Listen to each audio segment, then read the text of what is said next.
আমার জীবনকে আমি অনেক ভালোবাসি। মানুষকেও ভালোবাসতে পছন্দ করি। আমরা যেন এরকম করে সবাইকে ভালোবাসবো, ভালোবাসে পছন্দ করব। কিন্তু অনেক মানুষ মানুষের সঙ্গে ভালোবাসে প্রতারণা করে। মানুষকে অনেক মেয়ে ছেলেরা ভালোবাসা করে ব্রেকআপ করে নেয়, মানুষকে কষ্ট দেয়। এটা কিন্তু মানুষের মনে কষ্ট দেওয়া ভালো না, আল্লাহ পছন্দ করে না। আর প্রক্রিয়া প্রেমও আল্লাহ পছন্দ করে না। আমরা যদি ভালোবাসা করি তাহলে ভালোবাসে আমরা সাক্ষাৎ করব, ভালোভাবে মা বাবাকে বলবো, একসঙ্গে প্রকাশে বলবো মা বাবাকে। আল্লাহ তাআলা যদি আমাদের হেদায়েত দেয় তাহলে আমাদের বিয়েটা অবশ্যই হবে। সাহস করে বলতে হবে বাবা মাকে যে আমাকে একে পছন্দ আছে, আমার এর সঙ্গে বিয়ে দাও। যদি নাই বলতে পারি তাহলে প্রেম করাটা ঠিক না, আল্লাহ পছন্দ করে না। অনেক মানুষ ভালোবাসা করে ব্রেকআপ করে অনেক কিছু করে মেয়েকে ছাড়ে দেয়, মনে কষ্ট দেয়, দুঃখ দেয়। অনেক মেয়েরাও এরকম করে মানুষকে কষ্ট দেয়, মনের মধ্যে দুঃখ দেয়, ব্রেকআপ করে নেয়। এগুলা কিন্তু ঠিক নয়। আমাদের পৃথিবীতে অনেক মানুষ আছে অনেক কিছু জানে না, অনেক কিছু বুঝে না, অনেক শয়তানি দুর্নীতি করে।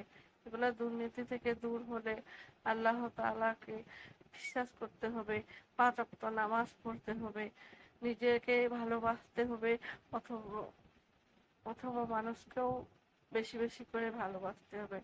আল্লাহ তাআলা বলেছেন, আমার বান্দাকে যে ভালোবাসবে আমিও তাকে ভালোবাসবো।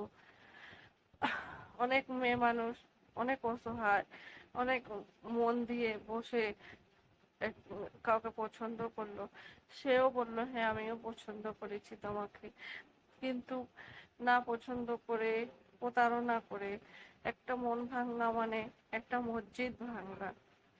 আমি আমরা কারো মনও ভাঙবো না, কারো মসজিদও ভাঙবো না।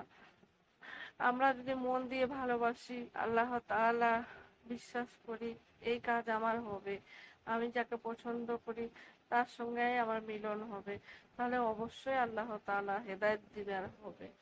আর যদি মানুষের সঙ্গে আমরা 2 নাম্বারই করি তাহলে কখনোই আল্লাহ পছন্দ করবে না, দুনিয়াতেও কাজ হবে না, আখিরাতেও কোনো কাজ হবে না। আমরা যদি কাউকে ভালোবাসে থাকি তাহলে প্রকাশ্যে বলবো, মা বাবাকে বলবো, আত্মীয় স্বজনকে বলবো, নিজের জীবনটাকে ভালো মতন চলবো। কিন্তু অনেক মেয়ে মানুষ এমন ছেলের সঙ্গে ভালোবাসা পেয়ে বাড়ি ছাড়েও চলে আসে তাকে বিশ্বাস করে। সে যদি বিশ্বাসঘাতক করে প্রতারণা করে এটা কিন্তু ঠিক না। আবার অনেক মেয়েরাও এরকম করে বিশ্বাসঘাতক করে ছেলের সঙ্গে প্রতারণা করে, এটাও কিন্তু ঠিক না। আমাদের পৃথিবীতে অনেকজন আছে এরকম মানুষের মন ভাঙতে পছন্দ করে। আবার অনেক মানুষ আছে মানুষের মন ভাঙে না, অনেক মানুষ ভালো আছে। আল্লাহ তাআলা বলেছেন, পৃথিবীতে যেদিন একটাও ভালো নেককার বান্দা থাকবে না সেদিন কিন্তু আমাদের পৃথিবীটা ধ্বংস হয়ে যাবে। এখনো আমাদের পৃথিবীতে নেককার বান্দা আছে, দেখে ধ্বংস হয় নাই। যেদিন আমাদের পৃথিবীতে একটাও বান্দা ভালোবাসা থাকবে না, একটা সব বান্দা খারাপ থাকবে, সেদিন আমাদের পৃথিবীটা ধ্বংস হয়ে যাবে। আল্লাহ তাআলা বলেছেন, ওই জন্য আমরা ভালোভাবে থাকবো, আল্লাহ তাআলার বিশ্বাস করব, ভালোবাসবো মানুষকে, নিজেকেও। মানুষের ভালো করলে নিজের ভালো হবে, মানুষকে ভালোবাসলে নিজেরও ভালোবাসা পাবে।